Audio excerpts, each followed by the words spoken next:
नमस्कार, आप देख रहे हैं नॉन स्टॉप 9। मैं हूं शीतल राजपूत। कश्मीर फाइल्स पर दिल्ली के मुख्यमंत्री अरविंद केजरीवाल के बयान से गुस्साए भारतीय जनता युवा मोर्चा के कार्यकर्ताओं ने जोरदार प्रदर्शन किया और केजरीवाल के घर पर हमला कर दिया। डेप्यूटी सीएम मनीष सिसोदिया का कहना है कि बीजेपी ने केजरीवाल की हत्या की साजिश रची और पुलिस की मौजूदगी में गुंडागर्दी हुई। अरविंद केजरीवाल जी को चुनाव में नहीं हरा पा रही है, अरविंद केजरीवाल जी को पीछे नहीं कर पा रही है, तो अब अरविंद केजरीवाल जी को खत्म करना चाहती है भारतीय जनता पार्टी। अरविंद केजरीवाल जी को हत्या करके उनकी खत्म करने की कोशिश कर रही है। सनसनीखेज आरोप के साथ सिसोदिया ने इसका सबूत भी पेश कर दिया। आम आदमी पार्टी की तरफ से जारी हुए इस वीडियो में साफ दिख रहा है कि दर्जनों लोगों की भीड़ सुरक्षा कर्मियों को ठेंगा दिखाते हुए कैंपस में घुस जाती है और कई युवक जोर जोर से मेन गेट को झकझोरने लगते हैं। आम आदमी पार्टी का आरोप है कि द कश्मीर फाइल्स को लेकर दिए गए बयान के खिलाफ बीजेपी कार्यकर्ताओं ने सांसद तेजस्वी सूर्या के नेतृत्व में प्रदर्शन किया और सीएम के घर पर हमला कर दिया। ये एक प्रकार की लोकतंत्र पर तानाशाही है। पुलिस की मौजूदगी में पुलिस के साथ भारतीय जनता पार्टी के गुंडे मुख्यमंत्री जी अरविंद केजरीवाल जी के घर पे पहुंचाए गए। उनका सीसीटीवी तोड़े गए, उनके घर के, उनके बूम बैरियर तोड़े गए, सिक्योरिटी के बूम बैरियर तोड़े गए। देखिए, जब से आम आदमी पार्टी की सरकार पंजाब में बनी है तब से भारतीय जनता पार्टी बौखला गई है। वो इसलिए बौखला गई है कि आज पूरे देश में अरविंद केजरीवाल जी की साफ ईमानदारी और इंसानियत की राजनीति की चर्चा हो रही है। मुझे लगता है कि पुलिस से नहीं, ये कोर्ट का मामला है। कोर्ट की तरफ से पुलिस के ऊपर सख्त कार्रवाई होनी चाहिए कि ये लोग हर हमले की साजिश के अंदर ये बराबर के हिस्सेदार होते हैं। हाल ही में दिल्ली विधानसभा में सीएम अरविंद केजरीवाल ने कश्मीर फाइल्स फिल्म को झूठी पिक्चर बताया था, तो साथ ही उसका प्रचार करने के लिए बीजेपी का मजाक उड़ाया था। बीजेपी युवा मोर्चा के राष्ट्रीय अध्यक्ष तेजस्वी सूर्या का आरोप है कि केजरीवाल ने हिंदुओं का अपमान किया है और जब तक वो माफी नहीं मांगते उन्हें बख्शा नहीं जाएगा। जो भी करना हो, कम से कम यार ये पिक्चर का प्रमोशन करना तो बंद करो। गंदे लगते हो तुम लोग, अच्छी शोभा नहीं देता आप लोगों को। यार आप अच्छे आदमी हो, कुछ करने आए थे राजनीति में, कहां पिक्चर के पोस्टर और प्रमोशन करने में लगा दिया। देश के युवा भले बाती जानते हैं आम आदमी पार्टी के नीति क्या है, उनका नियत क्या है, और like I said, he is a habitual liar, a blatant and incorrigible lawyer.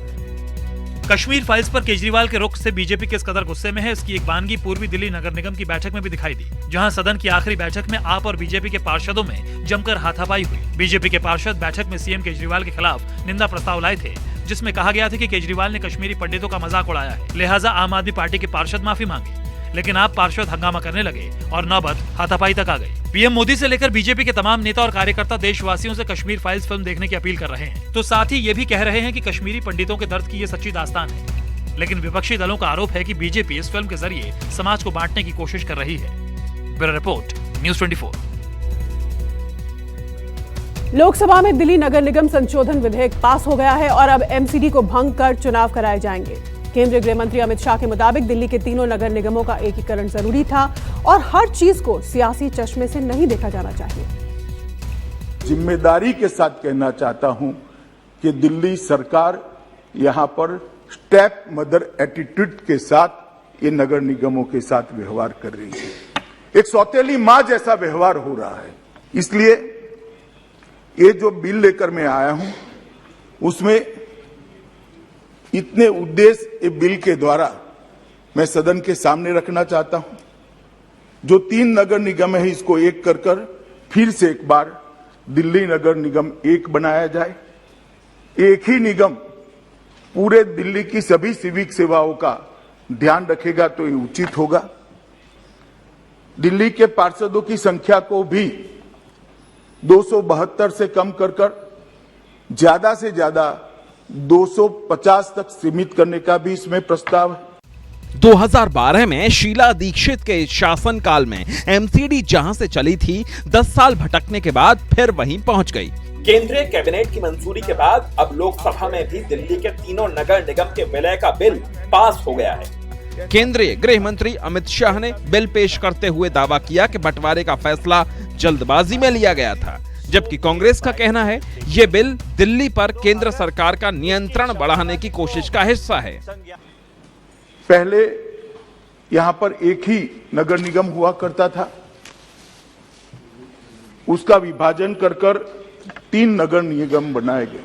ये जो बंटवारा हुआ था वो माननीय अध्यक्ष जी आनंद फानन में किया गया बंटवारा था। मैं नहीं कहता, क्योंकि ऐसा भी मेरे पास प्रमाण नहीं है, कोई राजनीतिक उद्देश्य रहे होंगे, परंतु कोई उद्देश्य जब नजर में नहीं आता है तो विचार जरूर होता है कि राजनीतिक उद्देश्य से इसे किया गया होगा।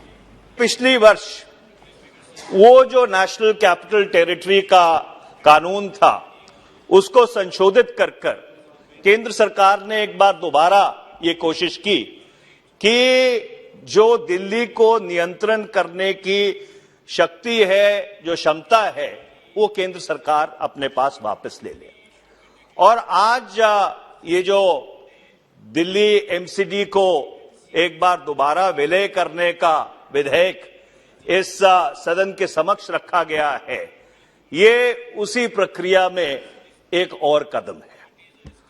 आम आदमी पार्टी और दिल्ली की केजरीवाल सरकार तीनों नगर निगमों को एक किए जाने का विरोध कर रही है। आम आदमी पार्टी का दावा है कि बीजेपी किसी तरह एमसीडी का चुनाव टालना चाहती है क्योंकि उसे हार का डर सता रहा है। मैं चैलेंज करता हूं बीजेपी को, हिम्मत है तो एमसीडी के चुनाव टाइम पे करा के दिखाओ और जीत के दिखा दो, हम राजनीति छोड़ देंगे। लोकसभा में फिलहाल आम आदमी पार्टी का एक भी सांसद नहीं है। 2019 में जीतने वाले इकलौते सांसद भगवंत मान भी पंजाब का मुख्यमंत्री बनने से पहले लोकसभा की सदस्यता से इस्तीफा दे चुके हैं। लेकिन केंद्र सरकार के इस फैसले से आम आदमी पार्टी किस कदर नाराज है, इसकी बानगी पिछले दिनों दिल्ली विधानसभा में ही दिख गई थी। इसमें लिख रहा है कि दिल्ली नगर निगम की गलियों में कुत्ते घूम रहे होंगे, उनकी पॉटी साफ करने की अधिकारी की जिम्मेदारी प्रधानमंत्री तय करेंगे। कहते हैं हम देश की सबसे बड़ी पार्टी हैं, दुनिया की सबसे बड़ी पॉलिटिकल पार्टी हैं, देश की एक चुंदी सी पार्टी है हमारी तो आम आदमी पार्टी, उससे डर लग रहा है। और फिर संसद में बिल लेकर आ रहे हैं उसके नेता को रोकने के लिए। भाई साहब सोचो, मतलब हम तो यहाँ पे पुतिन को और पता नहीं चीन को आंखें दिखा रहे हैं, ये कह के जी हमारे मोदी जी हैं, सारे मसले वो सुलझाएंगे। और अब कूड़ा नहीं डलेगा, काउंसलर जो है छज्जे नापेगा, एमसीडी भेजेगा उसके यहाँ। अच्छा, काउंसलरों का काम भी, मतलब एक ले दे के बेचारे वो काम करते थे, छज्जे वज्जे नापते हुए घूमते थे, कहीं पे जेसीबी भेजते थे, कुछ करते थे, वो काम भी मोदी जी ने उनसे ले लिया। अब अभी देश कैसे चलेगा, और देश नहीं ये संसार कैसे चलेगा। दिल्ली के तीनों नगर निगमों का मौजूदा कार्यकाल 18 मई को खत्म होने वाला है, लेकिन संसद से एमसीडी संशोधन बिल पास होने के बाद एमसीडी को भंग कर दिया जाएगा। इसके लिए एक विशेष अधिकारी की नियुक्ति होगी जो चुनाव होने तक एमसीडी का कामकाज देखेगा। रमन कुमार, दिल्ली, न्यूज़ 24। और पेट्रोल और डीजल की कीमतों पर महंगाई आउट ऑफ कंट्रोल हो रही है। आज भी पेट्रोल और डीजल के दाम में 80-80 पैसे प्रति लीटर की बढ़ोतरी हुई है। लगातार पेट्रोल और डीजल की बढ़ती कीमतों को लेकर विपक्ष केंद्र सरकार पर हमलावर है। राहुल गांधी ने महंगाई के मुद्दे पर पीएम मोदी पर हमला बोला। मोदी जी को थैंक यू करते हैं अच्छे दिन लाने के लिए, बाकी झेलना तो हमें ही है। साइकिल लेंगे, साइकिल, ऐसे बात नहीं बनेगी। ऐसे तो बाइक वाइक सब बिक जाएगी, हम खुद बिकने वाले हो गए थोड़े दिन में। State government should think about it, no. Petrol diesel के दामों से हाहाकार है, जनता का जीना दुश्वार है। सबके मन में एक ही सवाल है, तुम्हारे शहर में तेल के दाम का क्या हाल है? कमाई का मीटर जाम है, खर्च भैया तमाम है, जनता पर बेरोजगारी की मार है, बेलगाम महंगाई ने पकड़ी रफ्तार है। उठते ही बताता है टीवी अखबार, पेट्रोल डीजल की कीमत 100 के पार। बुधवार को भी लगातार पेट्रोल और डीजल के दामों में बढ़ोतरी होती नजर आ रही है। आज एक बार फिर पेट्रोल और डीजल के दामों में 80 और 85 पैसे की बढ़ोतरी हुई है। इस वक्त हम दिल्ली के एक पेट्रोल पंप पर मौजूद हैं, जहां पे अगर हम मौजूदा पेट्रोल की कीमत बताएं तो वो है 101 रुपये 1 पैसे, यानी कि शतक क्रॉस कर चुका है। और अब 101 का आंकड़ा भी पेट्रोल जो है वो क्रॉस कर चुका है। आम लोगों की परेशानी बहुत ज्यादा बढ़ गई है। पेट्रोल डीजल के दाम में लगातार बढ़ोतरी जारी है। 9 दिन में 8वीं बार आज फिर पेट्रोल डीजल के दाम 80-80 पैसे बढ़े। मतलब 9 दिन में 5 रुपए 60 पैसे ये दाम बढ़ चुके हैं। पेट्रोल पंप का भागता मीटर देखकर जनता हाफने लगी है। जिस तरह से मौसम का मिजाज।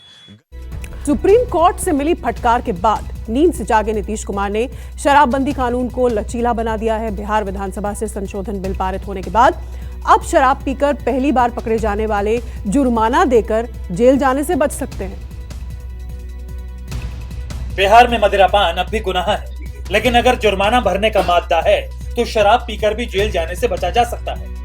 बिहार विधानसभा में शराबबंदी कानून में बदलाव का यह बिल पास हो गया है और राज्यपाल की मंजूरी मिलते ही ये कानून की शक्ल अख्तियार कर लेगा। नए कानून के मुताबिक पहली बार शराब पीकर पकड़े जाने वालों को मजिस्ट्रेट जुर्माना देकर छोड़ सकते हैं। हालांकि जुर्माना नहीं चुकाने वालों को 1 महीने का साधारण कारावास होगा, लेकिन जो बार बार शराब पीकर पकड़े जाएंगे उन्हें ये छूट हासिल नहीं होगी।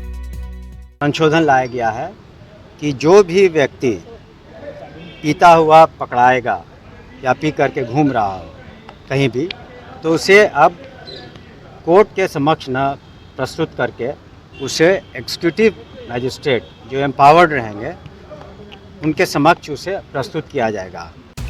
सरकार इस संशोधन के जरिए अपनी पीठ थपथपा रही है, लेकिन हमेशा शराबबंदी का विरोध करने वाले पूर्व मुख्यमंत्री जीतन राम मांझी इस बदलाव से खुश नहीं। विपक्षी आरजेडी और कांग्रेस भी संशोधन पर सवाल उठा रही है, कह रही है कि आखिरकार इससे गरीब आदमी ही परेशान होगा। चोर चोरी से भी नहीं जाता है तो तुम फ्री से भी नहीं जाता है, वो अनेक प्रकार का रास्ता वो निकाल लेता है। इसमें भी रास्ता न निकलेगी तो कहा नहीं जा सकता है। शराबबंदी कहाँ है? सब जगह तो मिल रहा है, सब जगह तो मिल रहा है, बंद कहाँ है? आपके हिसाब से कानून अपने लाते रहे। मैं मानता हूं कि संशोधन से कुछ नहीं होगा जब तक कि प्रशासन के पदाधिकारी डीजीपी से लेकर नीचे तक ईमानदारी से शराब माफियाओं के खिलाफ कार्रवाई नहीं। 6 साल से लागू शराबबंदी कानून में तीसरी बार बदलाव हुआ है। नए कानून में यह भी तय कर दिया गया है कि ऐसे मामलों की सुनवाई 1 साल के भीतर पूरी करनी होगी।